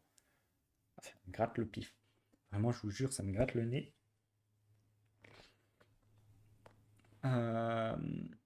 Et c'est un jeu de cartes, moi, que je vais présenter, qui présente tout ça, hein. De toute façon, je connais bien cet article parce que je l'ai surutilisé pour ça. Type de microtransactions observées. Sur les 249 jeux observés, il n'y en a que 19 qui n'ont aucun type de microtransaction. Le fait de payer pour retirer des publicités, c'est présent dans 80 jeux. Pensez bien que là, c'est cumulatif, hein. C'est un article cumulatif, c'est-à-dire, mis à part le aucune, vous pouvez avoir retrait des publicités, offre à durée limitée, tac, tac, tac. Vous pouvez avoir tout ça. 249, la moitié, c'est environ 125. 97 ont des offres à durée limitée. 55 ont un abonnement. Les ventes à l'unité, c'est-à-dire le fait de vendre une partie du jeu. Vous devez, je crois que c'est les jeux type Amour Sucré doivent faire ça, où tu achètes un chapitre. Voilà, 80. Des biens durables, 111 en ont, mais des biens non durables, 137 en ont. Il y a plus de jeux qui ont des biens non durables que des biens durables. Ça, c'est quand même marquant. Ensuite, par rapport aux ressources, les mécaniques qui existent qui sont associées aux ressources. Moi, ce qui m'intéressera, ce sera encore après les mécaniques vraiment de design. Ça, c'est central et ça explique à quel point c'est important. La multiplicité des ressources, 51. Ça peut être tout simplement ça, un élément de gameplay, hein, dans un sens Minecraft, il y a une multiplicité des ressources. Une boutique permanente, 150 en ont une. Une boutique à durée limitée, 61 en présente. Des items aléatoires, 81. Système d'énergie 61, collecte par intervalle 62. Et les mécaniques persuasives associées aux récompenses, on va avoir annonce et limitation des récompenses 29, satiété des récompenses 59, récompense à durée limitée 36. Ça, vraiment les mécaniques persuasives liées associées aux récompenses, c'est pour inviter les gens à rester. Ça, c'est pour inviter les gens à dépenser, notamment. C'est vraiment pour inviter à dépenser, tout comme là. Et quand on est...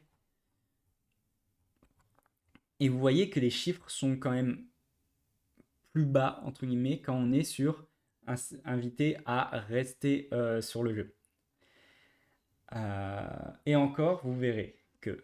Mais ça marque que l'idée, c'est à la fois de faire en sorte que les personnes reviennent sur le jeu et y restent, mais c'est surtout de faire en sorte que quand elles y sont, elles dépensent.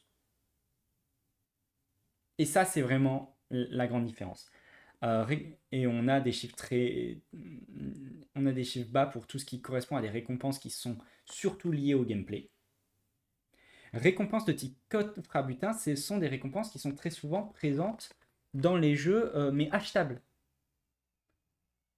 Tout comme les cadeaux à intervalles fixes, très souvent vous pouvez ou les récupérer en jouant, ou alors vous pouvez dépenser de l'argent. Donc on est quand même, il y a quand même une grande différence. Et on voit que ces deux-là sont beaucoup plus présentes que toutes les récompenses qui sont vraiment liées à la performance dans le jeu. D'ailleurs, récompense à la performance, c'est présent dans 86, là où type coffre à butin, c'est 98. Bien sûr, coffre à butin, il faut vraiment penser aux lootbox dans FIFA, hein, qui sont à la fois achetables et récupérables en jour, mais la plupart des gens, on les achète. Et les cadeaux intervalles fixes, pareil, c'est la même chose. Et maintenant, les mécaniques persuasives associées à la structure de jeu. Et là, les chiffres sont fous, je trouve. Notification poussée, 107. Rétroaction audiovisuelle persuasive. C'est ce que je vous appelle les stimuli. Mais c'est vrai que le nom, normalement, que je trouve moins compréhensible, mais le nom, c'est la rétroaction audiovisuelle persuasive. Quand vous avez des surstimuli, quand vous avez des flashs, quand vous avez une récompense, tout ça, c'est de la rétroaction audiovisuelle persuasive. Alors, il faut bien voir que Zelda a un peu mis en place cette dynamique avec l'ouverture des coffres, mais déjà, il n'y a pas le côté visuel, c'est une rétroaction essentiellement auditive, le et c'est pas du tout la même structure de jeu. L'objectif à l'époque, c'était déjà de créer une satisfaction, mais là, on est vraiment l'objectif a changé. Il est de créer une addiction. Mécanique de collection 157, bah là, bien sûr, il y a Pokémon, tout ça. Et ou FIFA aussi, hein, l'objectif de Got Catch 'em All, c'est une mécanique persuasive qui est extrêmement puissante, hein. Présentation des quêtes ou récompenses à venir 113. Oui, pour inciter à jouer, tout ça. Les quêtes rétroactives et les quêtes quotidiennes 36-54. On est vraiment dans les mécaniques de jeu et ça a disparu du coup. Les quêtes sans jouabilité répétitive, le fait. Alors j'adore Reign the Witcher, hein, mais c'est une jouabilité répétitive. Le fait ça, c'est la dynamique du scroll. Avoir une sorte de dynamique de scrolling. C'est pas forcément juste un scroll, mais on va prendre l'exemple de Subway Surfer. Tac, tac, tac, tac, tac, tac, tac. Vous voyez? C'est cette répétition-là qui compte. Expérience limitée par un paywall. Bah oui, ça donne envie de payer ensuite. Et l'expérience de progression dynamique 116, souvent avec la possibilité d'accélération de la progression. Enfin voilà. Et le PEGI, le changement du PEGI vient vraiment se mettre en place sur ces dynamiques. Alors, je ne crois pas, je crois que ce qu'ils évoquent, ils n'évoquent pas encore, la question des stimuli visuels, qui pour moi est à mettre sur la table. Il y a une question de design à mettre sur la table. Le problème, c'est qu'elle est peut-être compliquée à observer. Voilà, là, il cite quelques jeux, hein, Minion Rush, Barbie Fashion Closet, Paw Patrol, Rescue World.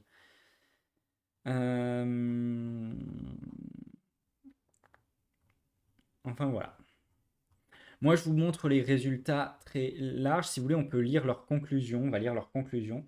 Mais je vous invite, même si je l'avais déjà fait, à vraiment lire leur article. Ça éclaire la situation autour d'Electronic Arts. Donc, cette étude visait à évaluer la prévalence des mécaniques persuasives de JHA, leur forme d'actualisation et leur type d'intégration dans l'expérience vidéoludique des enfants. Nous avons débuté la recherche par le constat d'une convergence idéologique, techno-économique et conceptuelle entre les jeux mobiles et les JHA en visant à garder connectés aux jeux et à faire dépenser les joueurs et les joueuses. Partant de l'hypothèse d'une gamblification des jeux mobiles pour enfants, nous avons constitué un corpus représentatif de 249 jeux analysés à partir de 144 variables. Nous avons ainsi pu constater entre autres que les mécaniques persuasives associées aux récompenses, aux ressources et à la structure du jeu et les mécaniques de JHA basées sur 4 critères sont largement présentées dans les jeux pour enfants.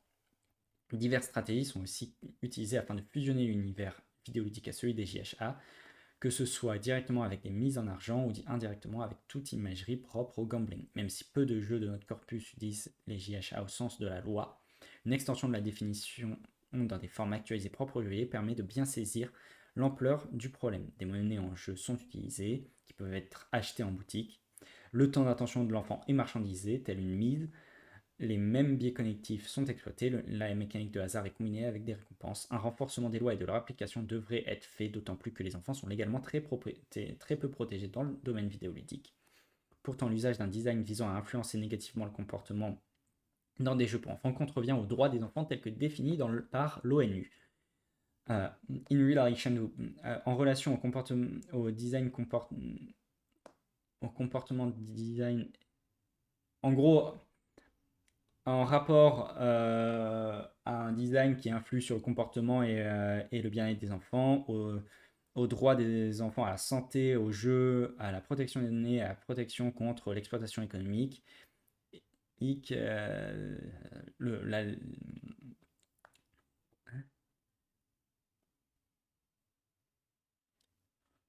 J'ai pas tout bien traduit et tout compris. Bon, en gros, il serait cohérent de renforcer la législation selon l'ONU. C'est ce que j'en comprends. Voilà. Bref, est-ce qu'il y a des questions, est-ce qu'il y a vous avez des choses des réactions, des choses. Mais moi, je vous conseille vraiment de le lire. Je trouve que par rapport, par rapport à ce qu'on moi, je trouve que c'est une très bonne chose que Peggy déjà mettre ces nouvelles classifications. Pour moi, c'est important. Euh, Parce que ça permet. Tu veux bien mettre le titre dans le chat? Oui. Euh,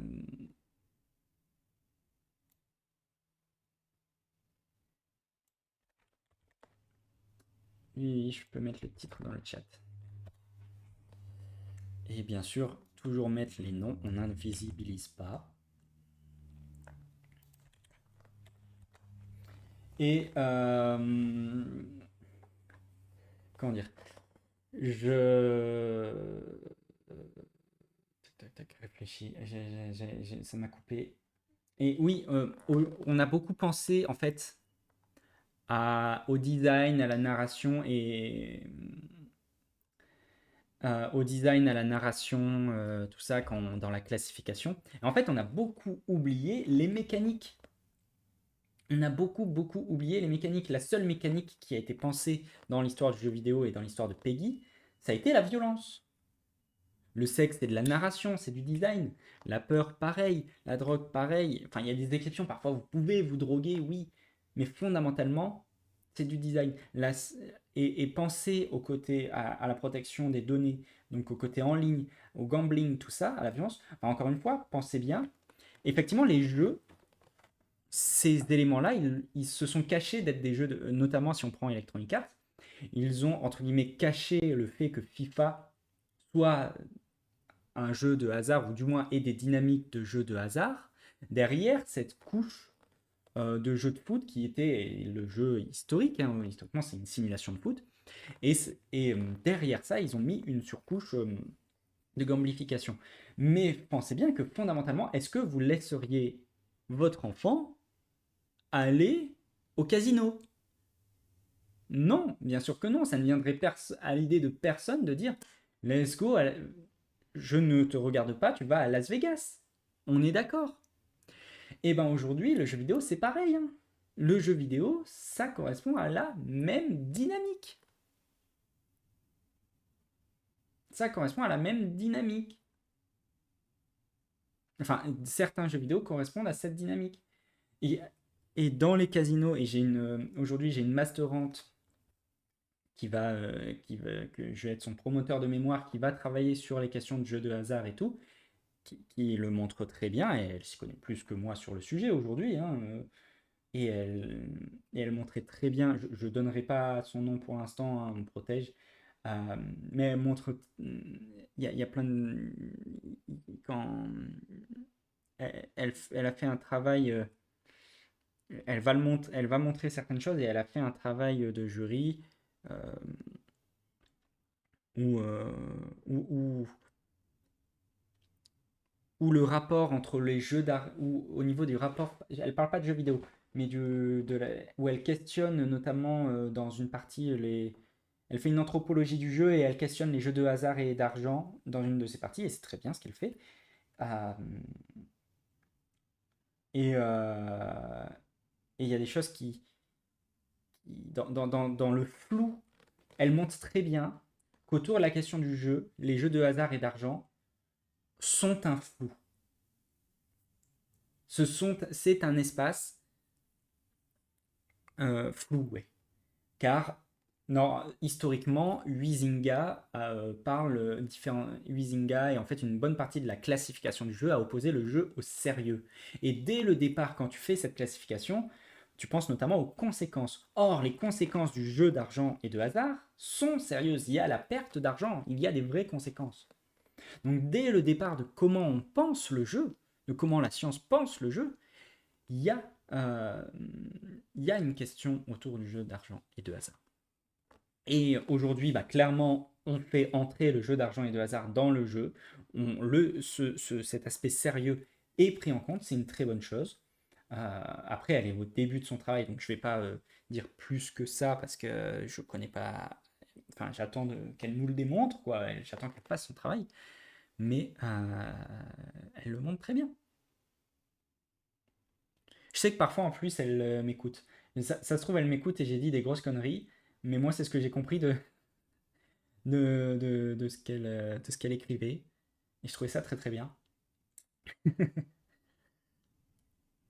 Et sinon, elle me corrigera, hein. Sinon, elle me corrigera. Voire, elle peut me corriger dans le chat si elle est là. Mais j'ai aucun problème à ça. Enfin bon. Après, encore une fois, et c'est ce qu'on disait, c'est le débat qu'on avait tout à l'heure, comment mettre en application, plus que à avoir des indications, comment mettre en application ça et faire en sorte que bah, ce soit plus que ça. Après, c'est là où je vais vous évoquer. On discutait tout à l'heure, j'ai dit oui, mais au cinéma, les gens ils le reconnaissent bien. C'est une potentielle addiction avec toutes les conséquences économiques, sociales et psy qui vont avec totalement. Et là où tu vas marquer un point, c'est quand je vais parler, et on va faire la transition, d'Avatar 3. Pourquoi tu vas marquer un point? Parce que hier, donc, je suis allé voir Avatar 3, et je disais tout à l'heure, oui, mais les gens, ils sont habitués au moins de 12, moins de 16, tout ça. Avatar 3, c'est classifié, tac, que je regarde bien,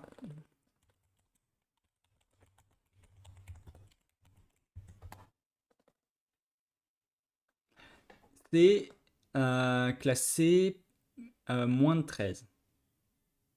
C'est classé moins de 13. Bah, il y avait un enfant de... Alors, on a un débat avec ma copine. Moi, je pense qu'il a plus 7 ans. Elle pense qu'il a plus 5 ans. Insupportable. J'ai cru que j'allais le tuer. Vraiment, il courait dans toute la salle et les parents, ils étaient là. Bon, les parents déjà pieds nus, enfin... En fait, il faut apprendre à se comporter. Faut vraiment apprendre à se comporter. Je vais vous mettre le lien d'une vidéo. Non, c'est pas moi qui vais le faire. Non, si, allez, je vais le faire. J'allais dire Jamie, fais-le, parce qu'elle voit très bien de quoi je parle, mais je m'en occupe.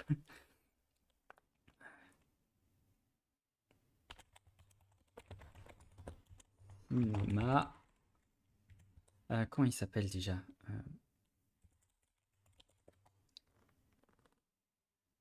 Voilà, hop, euh, hop, hop, hop, hop, hop. Allez, hop. C'est à voir. Tout le monde doit le voir, ça, parce que insupportable. C'est une vidéo du fossoyeur de film, le manuel de savoir-vivre du spectateur.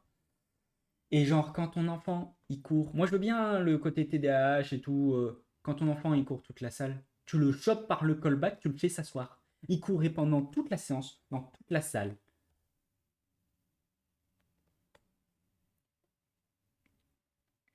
Et à un âge où il n'a pas l'excuse d'être un bébé. Puis, ouais, il y a d'autres choses qui me choquent. À un moment donné, l'enfant, ça c'est choquant. L'enfant, il se tourne vers les parents. Il y a je sais pas, je crois qu'on fait pas ça en France. En tout cas, je l'ai jamais vu en France, mais en Belgique, ici, il y a des entr'actes dans les films. Et à l'entracte, l'enfant, il demande la carte de sa mère, il va acheter des trucs. Il revient, il lui redonne, et 2 minutes plus tard, ah non, en fait, c'est pas ce que je voulais. Du coup, il dit, je peux avoir ta carte. Il dit pas, je peux avoir ta carte, il dit ta carte. Et en fait, non. En fait, on fait pas ça. En fait, non. Déjà, il s'était ramené avec plein de trucs, courait tout le long, il cassait les couilles à tout le monde. Mais vous êtes fous. Enfin, genre, je suis le seul à être choqué. Ouais. Ouais, ça m'a rendu un peu fou. Enfin bref, je vois que je suis le seul à être choqué par ça. Euh, Et sinon, Avatar. Haha. Ouais, là, le problème, effectivement, c'est pas que le Peggy, hein. Le problème, c'est pas que le Peggy. Mais déjà, même les parents, l'éducation, ils ont laissé la place dégueulasse, ils étaient pieds nus alors qu'il y avait des gens devant eux. Enfin, ils ont laissé la place dégueulasse. Et le père est sorti avec l'enfant directement après le film en laissant la mère rangée. Voilà, hein, il y a un moment donné. Mais sinon, est-ce que je peux mettre en grand cette image? Je voudrais avoir en fond image en grand. Il n'y a pas moyen. Il n'y a pas moyen d'afficher une image en grand.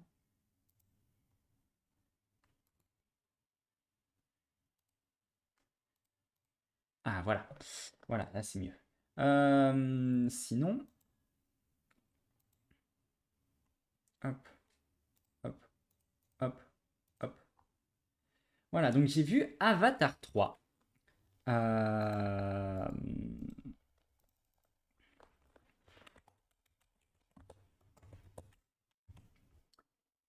Et bah, débattons-en.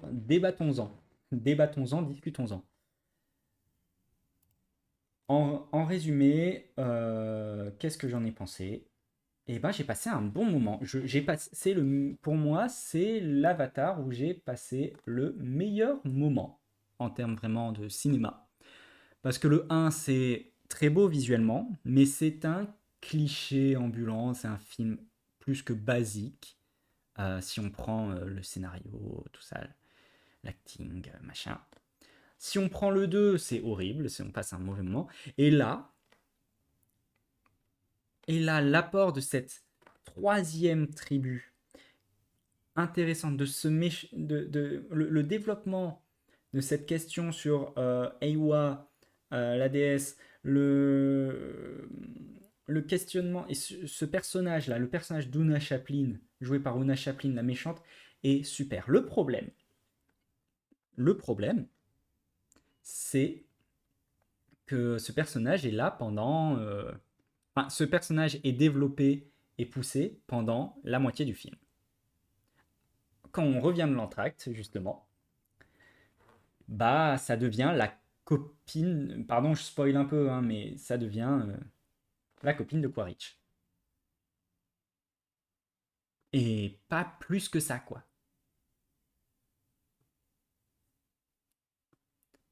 Et faut voir que l'entracte, c'était après la scène de la tente.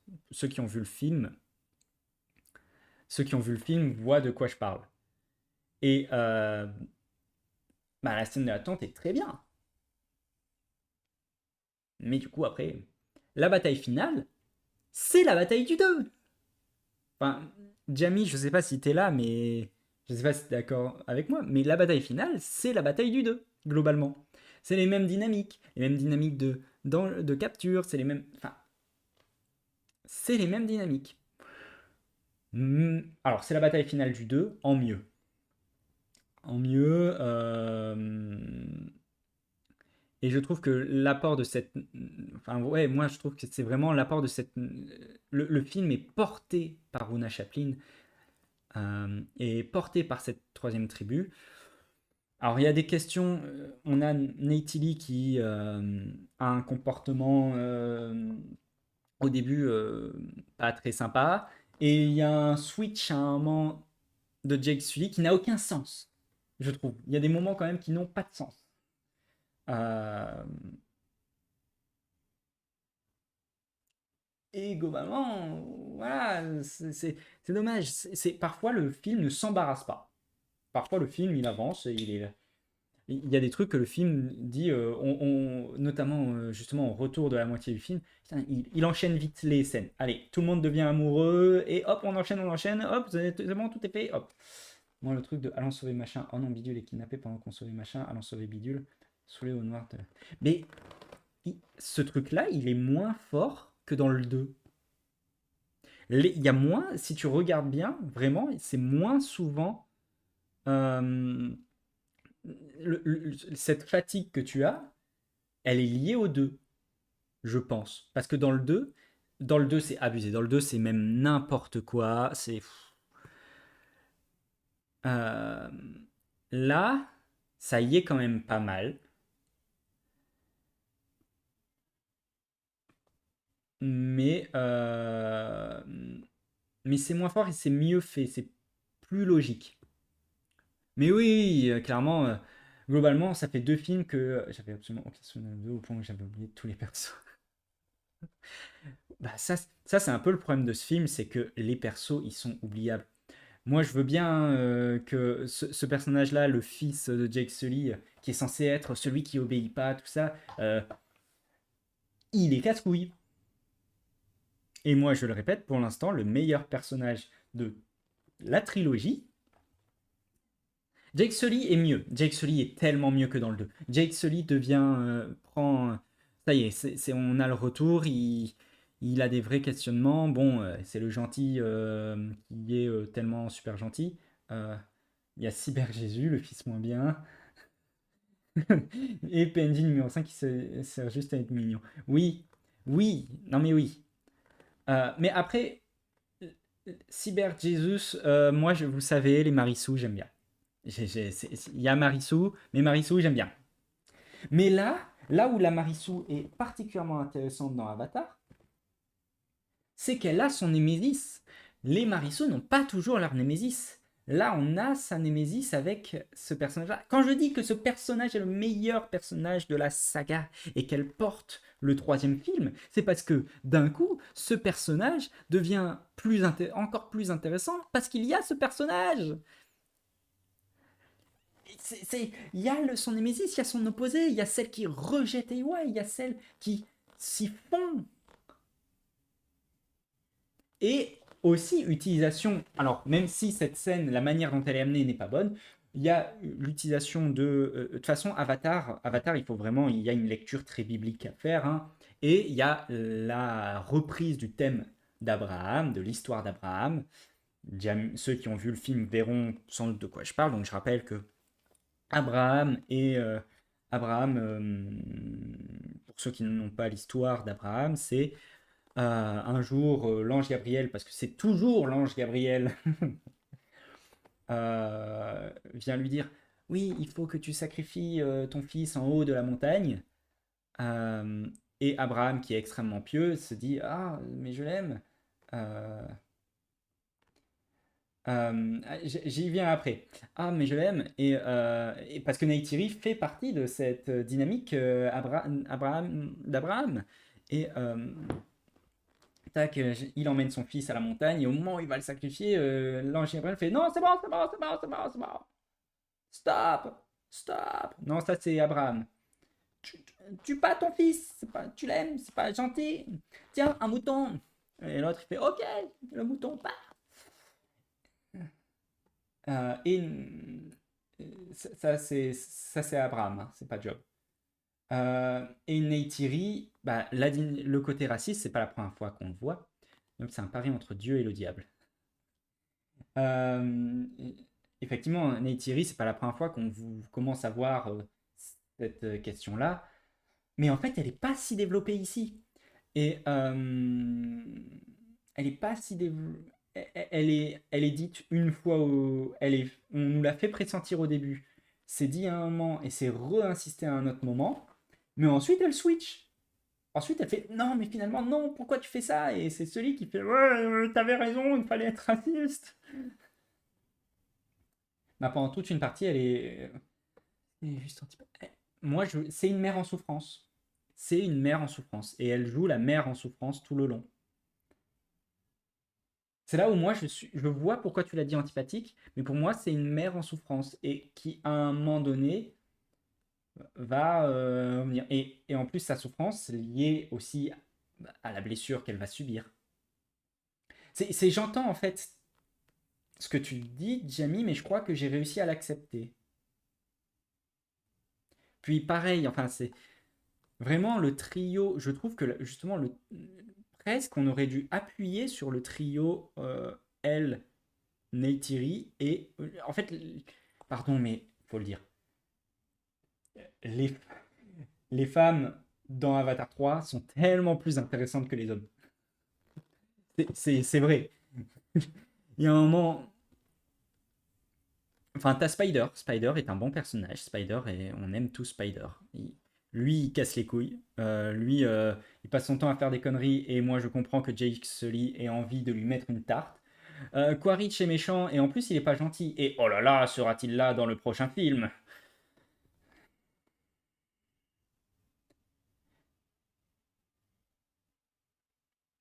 Enfin bon. C'est tout très cliché. Et tout ce qui est porté par le personnage de Varang est mieux. Tout ce qui est porté par ce personnage, ça devient bien. Enfin voilà. Moi, Mais Una Chaplin, déjà dans Game of Thrones, pardon, c'est pas parce que c'est la petite fille de Charlie Chaplin que je dis ça, mais c'est un... elle rend intéressant ses personnages. Son personnage dans Game of Thrones n'est pas censé être si intéressant, il n'est pas censé. Mais en fait, elle les rend super intéressants. Que ce soit en jouant une gentille ou une méchante. Je trouve. Elle est vraiment très très forte, cette actrice.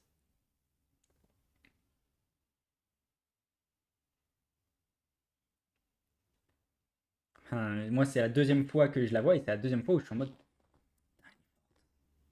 Et elle est le personnage de scène que j'ai envie de suivre. Alors, pas que dans Game of Thrones, elle était le personnage que j'avais envie de suivre, mais il y avait une dynamique et tout ça. Quand il lui arrive ce qui lui arrive, vraiment, je suis en mode oh non. Et là, moi, j'espère que, et je pense qu'elle restera, qu'elle reviendra dans les deux prochains, quoi. Elle m'a donné envie. C'est pas une saga que j'adore, mais elle m'a donné envie de voir la suite. La Marissou, même si j'aime bien les Marissou, c'est pas ça que j'ai envie de voir. Mais maintenant, en fait, la question d'Eiwa, qui est censée être centrale, j'ai envie de la voir se développer. Enfin voilà, ça pose plein de questions qui deviennent beaucoup plus intéressantes aujourd'hui. Je sais pas, Jamie, ce que toi tu penses de Varang. Enfin voilà. Après, c'est pas le film de l'année, là je suis très dithyrambique. Pour vous dire, si je dois mettre une note, c'est 7,5 ou 8, pas moins, pas plus. Et peut-être, et la question c'est, est-ce que moi c'est peut-être 7,5 parce que j'ai mis 8, je crois, à Superman? Non, j'ai peut-être mis plus. Je sais plus combien j'ai mis. Sur 10, hein, sur 10, toujours sur 10. Enfin voilà, je sais pas ce que tu penses, notamment Jamie, de ça. Mais voilà mon avis sur Avatar 3. Très bon moment à voir. Oui, c'est pas le scénario de l'année, c'est porté par des personnages, et notamment par un. Et malheureusement, on a une première moitié de film qui est beaucoup plus intéressante que la deuxième moitié. Euh, où et d'ailleurs, dans la deuxième moitié, c'est au moment où Varang arrive que la bataille finale devient mieux et regagne en enjeu et commence à différer de des questions sur le fonctionnement de la tresse. Bah, ça, le fait que quand on coupe la tresse, ça tue, c'est pas la première fois qu'on le voit, hein. Je suis juste triste qu'ils aient réglé le problème du masque à oxygène en 10 minutes. Alors. d'atmosphère sur une espèce. Hyper intéressant. Oui, mais en même temps, ça amène une autre question qui fait que le personnage de Spider devient autre chose que ce qu'il était. Il y a un autre enjeu que ce qu'il était, et je trouve bien, peut-être que ça aurait pu être plus étendu, mais il y a clairement quelque chose à en faire. À voir qu'est-ce qu'ils vont en faire dans les deux dernières, et je pense que finalement, ça peut être franchement, ça peut être une idée très intéressante.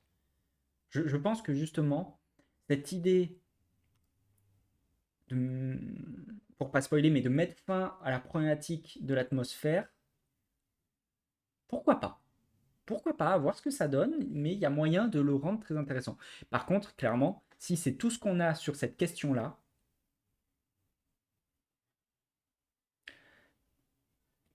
ah bah oui, oui, non mais on est d'accord, mais le 1 il passe au-dessus, globalement. Le film du 1 passe au-dessus. C'est juste, il y a Michel Rodriguez qu'on aime bien, parce que tout le monde aime bien Michel Rodriguez. C'est tout, c'est tout. Et c'est très beau. Ouais. Mais bon,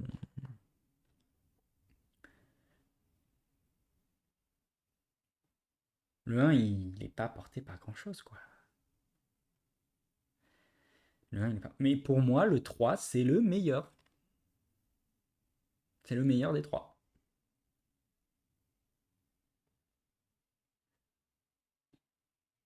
Mais ils roulent sur tous leurs enjeux. Non mais alors, ça, qu'on soit d'accord, il n'y a qu'un seul enjeu qui est développé dans la saga Avatar, c'est les humains vont détruire la planète et c'est pas gentil. Comment faire? Point. Seul enjeu. Seul enjeu développé et tout le reste, ils roulent dessus. Il faut juste espérer que désormais, ils reprennent un peu des enjeux, et notamment des enjeux posés dans le 3 et qu'ils le développent dans le 4 et 5. J'espère qu'ils le font. Sinon, ça veut dire que James Cameron est vraiment un écrivain de merde. Ce qui est possible. Ce qui est possible. Attention, moi je n'ai jamais enlevé cette possibilité qu'il écrit. Enfin, avec le cul. Hein. Enfin. Bref.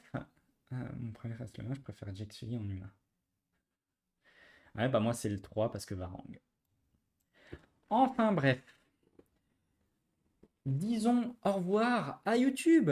Merci d'avoir assisté à ce Coffee Talk. Alors normalement, si je suis bien mon calendrier, toi, la vidéo sera publiée le mercredi qui arrive, donc le mercredi 18, un jour avant Crimson Desert. Qu'est-ce que j'ai hâte.